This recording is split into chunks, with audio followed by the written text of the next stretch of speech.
Supreme court ने recording के सदारती reference पर कहा है कि रिकॉर्डिंग मुआहदे के लिए कानून में की गई तरमीम पर हुकूमत अदालत को मुतमईन करे कि कानून साज़ी दुरुस्त तौर पर की गई। सुप्रीम कोर्ट के 5 रुकनी लार्जर बेंच ने चीफ जस्टिस उमर अता बंदियाल की सरबराही में रिकॉर्डिंग की सदारती रेफरेंस पर समाअत की। एडिशनल अटॉर्नी ने रिकॉर्डिंग मंसूबे पर मुजव्वज़ा कानून साज़ी से मुतालिक दलाइल दिए।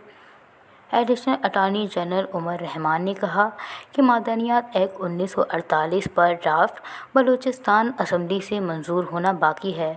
बलूचिस्तान हुकूमत और हिज़्ब इख्तिलाफ ने मुत्तफ़िक़ा तौर पर रिकॉर्डिंग से मुतालिक कानून साज़ी पर करारदाद मंजूर की।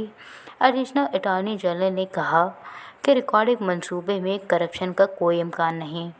रिकॉर्डिंग मंसूबे में मुआहदे और बातचीत खुले आम और शफाफियत से हो रही है। जस्टिस मुनीब अख्तर ने कहा कि रिकॉर्डिंग मुआहदे के लिए की गई कानूनी तरमीम पर हुकूमत हमें मुतमईन करे। ये वाज़ेह नहीं है कि मादनियात एक्ट 1948 वफाकी है या सूबाई। अगर मादनियात एक्ट 1948 वफाक का कानून है, इसमें सूबा तरमीम कैसे कर सकता है? कवानीन या तो सूबाई होते हैं या वफाकी। सूबे वफाकी कवानीन को अपनाते और इनमें तरमीम करते हैं। एडिशनल अटॉर्नी जनरल ने कहा कि हुकूमत बलूचिस्तान मादनियात एक्ट 1948 की सूबे से मुतालिक शकों में तरमीम कर रही है। इस पर जस्टिस जमाल मुंतखिल ने कहा कि रिकॉर्डिंग मंसूबे के लिए की जाने वाली कानून साज़ी का इतलाक़ बाकी सूबों में होगा या नहीं।